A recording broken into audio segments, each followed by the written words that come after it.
दोस्तों, एक गरीब घर की लड़की थी जिसकी उम्र मात्र 12 साल थी।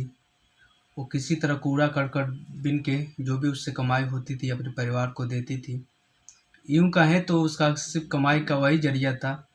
गरीब माँ-बाप भी थे, वो भी यही करते थे, कूड़ा-करकट में जो भी उनको मिलता उसको कबाड़ी में बेच के उनका घर चलता था। अचानक एक दिन उसे एक महिला मिलती है। महिला उसकी जानी-पहचानी रहती है। उसे लेकर दूसरे मोहल्ले में गई, बताया कि उधर ज़्यादा तुम्हें मतलब करकट मिल सकता है, उसमें तुम्हें ज़्यादा कमाई हो सकती है। जब वो लड़की उस महिला के साथ जाती है तो उसको एक सुनसान जगह पे ले जाकर एक अधेड़ उम्र का और 3 लड़के जो नाबालिग हैं, चारों मिल के उसके साथ रेप करते हैं। महिला उस बच्ची को धमकाती है कि अगर ये बात अपने घर वालों को बताई तो फिर अपने जान से हाथ धो बैठोगी।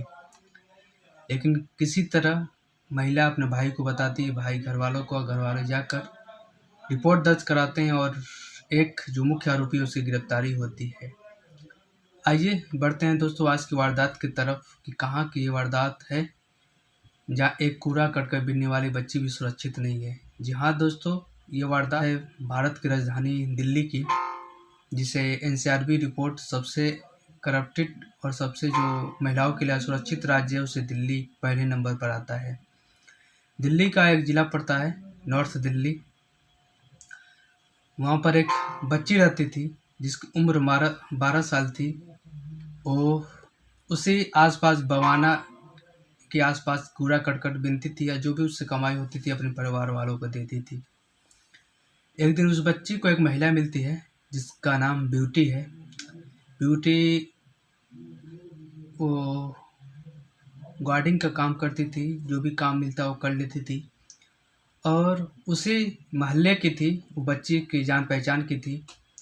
ब्यूटी ने उस बच्ची को कहा कि चलो चलते हैं दूसरे मोहल्ले में, वहाँ कूड़ा करकट ज़्यादा मिलेगा, तुम वहाँ से ज़्यादा चुन लोगी तो तुम्हें ज़्यादा आज की कमाई हो जाएगी। बच्ची उस महिला को जानती थी इसलिए उसके साथ चल दी। ब्यूटी उसे ले जाकर एक दूसरे मोहल्ला में ले गई। वो मोहल्ला में लोग पहले ही से तैयार थे।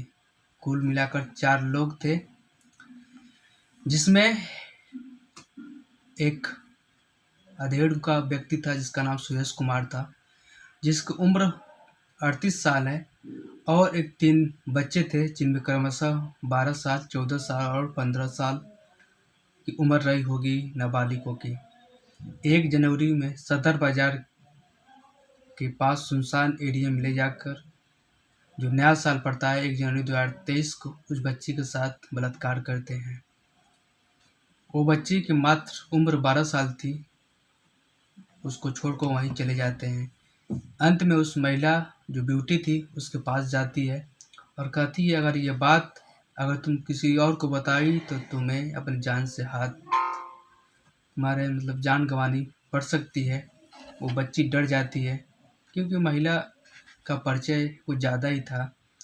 महिला हो सकता है उन लोगों से पैसा ली। महिला यूँ कहें तो उस बच्ची को बेच दी थी उन लोगों के पास, जो वो भी कुछ गरीबी थे।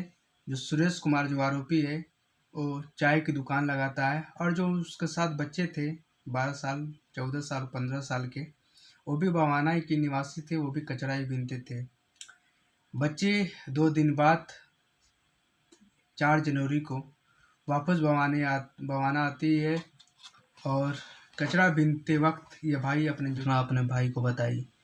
चचेरा भाई अपने घर जाता है और अपने जो चाचा होते हैं उस लड़की के माता पिता उनको ये कहानी बताता है, ये घटना बताता है और उस बच्ची के माता पिता थाने जाते हैं सदर बाजार और वहाँ जाकर उस महिला ब्यूटी और जो आरोपी सुरेश कुमार के खिलाफ मुकदमा दर्ज कराते हैं।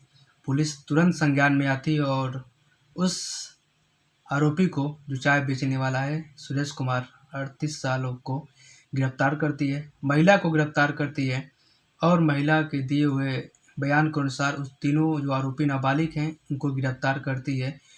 रिपोर्ट 376 डी यानी सामूहिक बलात्कार का मुकदमा दर्ज होता है और तीनों को चालान करके जेल भेज दिया जाता है। जो सदर बाजार के डीसीपी है मनोज कुमार मीना ने 6 जनवरी को ये कहानी मीडिया में रखी ये घटना, और इस घटना को मीडिया में कवर किया गया क्योंकि ये एक मामूली घटना थी। एक गरीब बच्ची के साथ ऐसा होता है, इसलिए बड़ी मीडिया इसको नहीं दिखाई, लेकिन गूगल पर तमाम वेबसाइट पर इस खबर को जारी किया गया है, प्रसारित किया गया है। आप इस वारदात के बारे में क्या जानते हैं? और उन तीनों जो नाबालिग आरोपी उनको भी सज़ा मिलनी चाहिए, या उनको भी बाल सुधार गृह भेजकर मामले को रफा-दफा कर देना चाहिए? अगर वो गलत काम कर सकते हैं तो उनको जो वयस्क को सज़ा मिलती है, उनको सज़ा भी यही मिलेगी। जो 3 आरोपी नाबालिग हैं, उनकी उम्र मात्र 12 साल, 14 साल और 15 साल है। इस उम्र में भी वो ऐसा गलत काम कर सकते हैं, तो सोचिए वो जवान होंगे तो क्या करेंगे। कैसे लगी आपको ये वारदात? कमेंट में ज़रूर बताएं। मिलते हैं एक नई वारदात, एक नई कहानी के साथ। तब तक के लिए जय हिंद।